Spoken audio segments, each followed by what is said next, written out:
Welcome to Tech Topics brought to you by Cybervenger. We help keep small businesses stay protected and compliant with cutting-edge cybersecurity and IT solutions. Hello everyone and welcome back. My name is Andy. I'm the managing consultant for Cybervenger.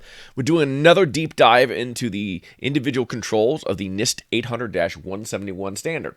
For those who don't know, that applies to anyone doing business in the Department of Defense ecosystem. So the suppliers, the subcontractors, the sub-subcontractors, and so on and so forth. Today's controls are 3.18 and 3.119. So we're doing those together because they're very much related. The first one is really kind of what it's all about. The second one is a logical extension therein. Let's see what I mean. So the first one says, we look down here, control connection of mobile devices, and the very next one here is encrypt CUI on mobile devices. So what do you mean by controlling the connection? Really, we're talking about mobile device management. So management, we want to make sure we can do things like patch and update software and applications on the device. We want to restrict access to it if it gets lost. We want to self-destruct the device, remote wipe, that kind of thing. We want to limit what applications can be installed. I want to make sure that they are secure and allowed and necessary for the job function. Any kind of mobile device used to access CUI should be strictly limited to only having what is minimally necessary to do the job. You don't really want things on people's person, like BYOD doesn't really work well with NIST and with mobile devices. You don't want to use BYOD. You got to be using a device that's controlled and managed by the organization. So other things you want to do, antivirus, you want malware detection on the device as well. Furthermore, of course, if you have local storage, which you're almost always doing in a mobile device of some kind, even if it's limited, you want to make sure that if CUI ends up on the device at all, that you encrypt it. In fact, you may want to just encrypt the device in its entirety, just in case you end up with some CUI. It's better to have encryption and not need it than to need encryption and not have it. You know, that whole adage. But management is just, again, the ability to control policies on the device, identify who owns the device, who has the thing. That should be something you should track.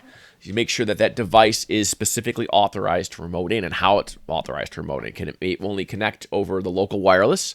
Are you allowed to connect in via like a cellular carrier, via some kind of VPN, those policies? So how it connects can vary, and your standard should address that. All these standards that you create should be written, and you should make sure that you're following them. So whatever you've written down should be what you're actually doing. Make sure those two jive. That's really important with all compliance with NIST. But if you think about we've talked about a number of different standards here, and they all kind of relate to this one here. In fact, we did a video on wireless specifically, and we even threw these two in there. We mentioned these two because mobile devices, like what's going to be wireless, right? A mobile device.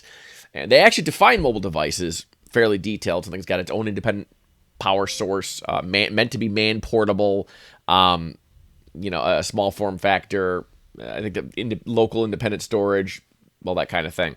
So a desktop really doesn't apply. It doesn't have its own storage. It's meant to be plugged in. Not meant to be carried. All those little form factor things. I like encrypting those personally because I think they're a theft risk. I think we've talked about that in another video, but they're technically not mobile devices.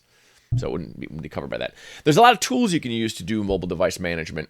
They're oftentimes different because you got to have iOS on there for Android. You're going to have or iOS for Apple. Sorry, you have Android on there for the Android lineage phones. Microsoft, of course, is delving into that market. So you're going to make sure that you have a mobile device management system that has logging. You want to secure access to that as well. It should have two-factor, all the things that we've talked about with remote access and authorization. Not everybody should just get in there and manage it. You want to control that access to only administrators, only from the particular locations that they need them, and only to and only with two-factor authentication. So all the previous controls kind of mesh into here. The particular vendor that you're using doesn't matter, but those concepts certainly do. So without mobile device management, you're going to be pretty hard-pressed to get these mobile devices to qualify as managed because you won't know what the updates are doing. You won't know if the antivirus, anti-malware is working. You don't know if the encryption has been turned off or on. You want policies to apply, and you want a uniform policy through the system so that you can easily look at, okay, this is the policy here that we have enabled actually on the device, and here's our written policy. Oh, look, they match one-to-one. Perfect.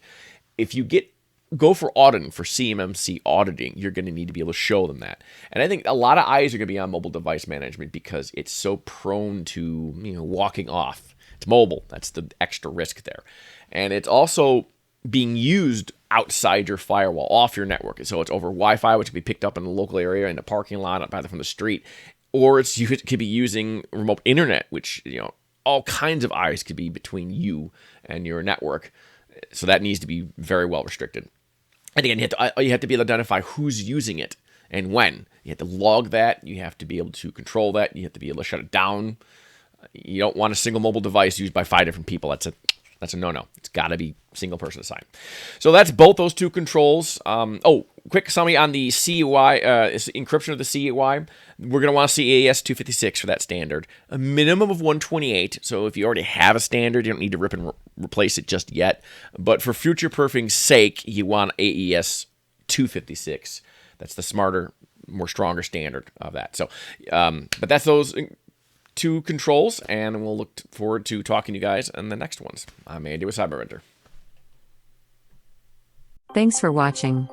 We hope this video has provided valuable information to you. Be sure to share this video with other small business owners to spread the word about the importance of cybersecurity. As always, don't forget to like and subscribe for more videos like this.